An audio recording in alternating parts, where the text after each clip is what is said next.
Okay, got a Burr model 760, and we've got a part here. I'll try to remove this here, remove this portion here. I've got the internal grinding attachment on.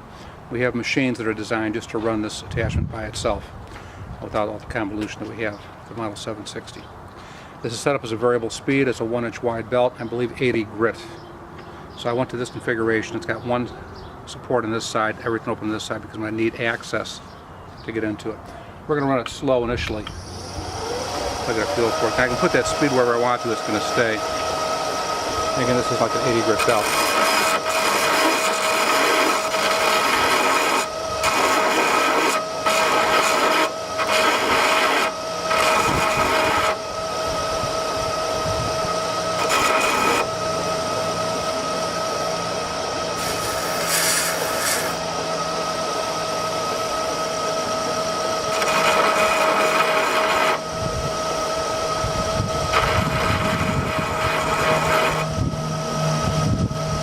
Trying to oscillate a little bit so I don't get a flat on there.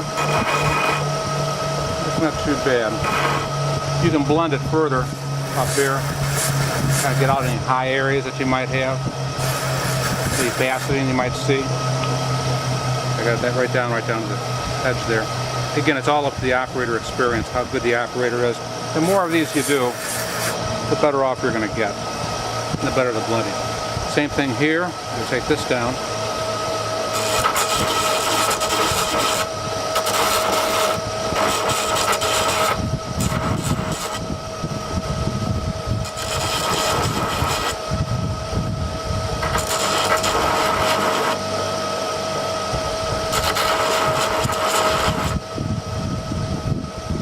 Work at either side.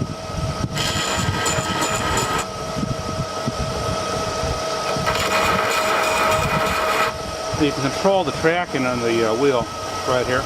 Put it wherever you want to. I'm starting to look a little bit better. The nice thing about doing it this way, instead of using a die grinder, I got both hands on the part. So I got better control. And the more you're able to see what you're doing, the better off you're going to be.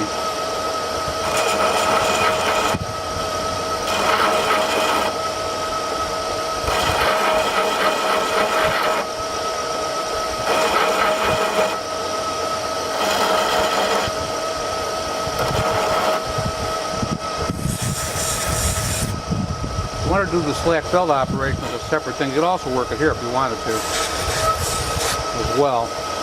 Kind of blend. Wherever you can get the part to the belt, you're better off.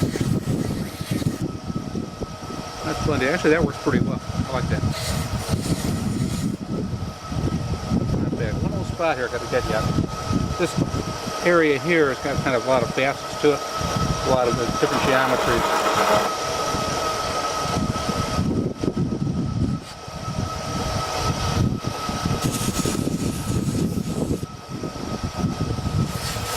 Starting to come around a little bit.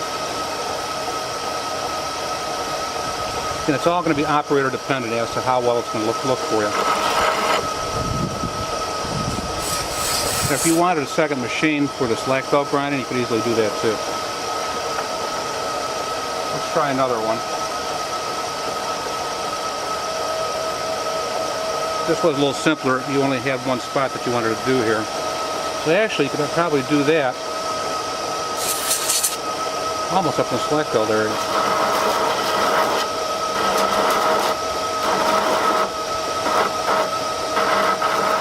Take it off and then blend it.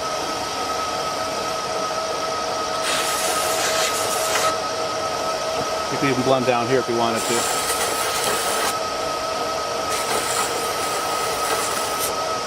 I think going with the internal arm is going to be the way to do it.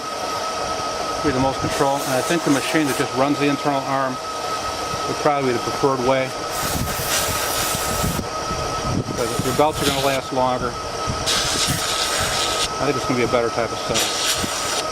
If you need more blending after this operation here, you can always do it a secondary with a Scotch brush. I think I'm going to do that. There are two parts I've done so far. What else we've got here that you gave me. I don't want to do any of the finished ones. We've got nothing on it. Oh, here's a bigger one that you gave me.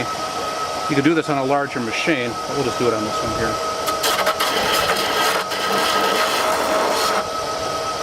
Now, if you wanted to, you could run it this way too. That might be preferred for some of the action.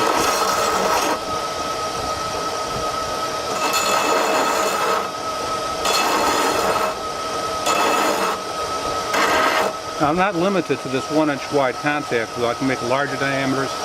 For instance, we have wheels like this here, which could be a larger diameter, might get a better feel. The larger the diameter of the wheel, the better the action will feel on you.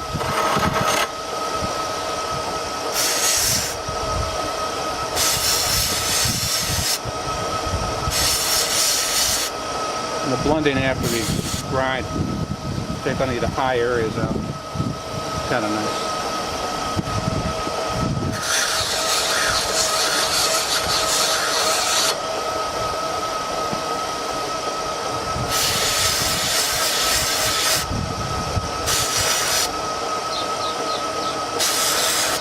A few cavities, and I'm just going to work it all out.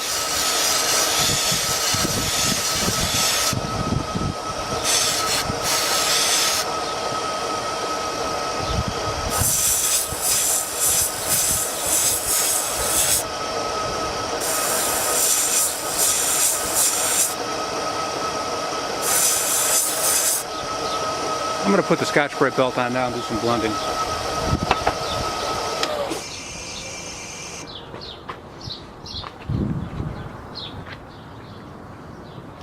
Okay, I put a Scotch-Brite belt on here. It's going to do some blending.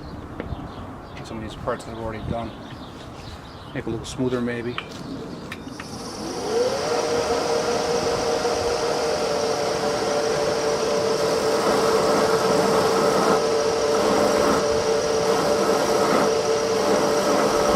Think of this as like a Scotch-Brite hand pad that's moving for you.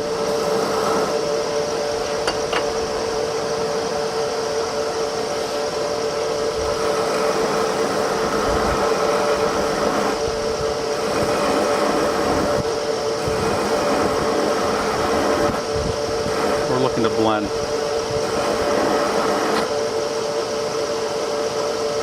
Again, it's all operator dependent. With this setup here, I can get into this tight area. I don't think it's going to be aggressive enough to take off the parting line that hasn't been removed, but let's just try it for the heck of it.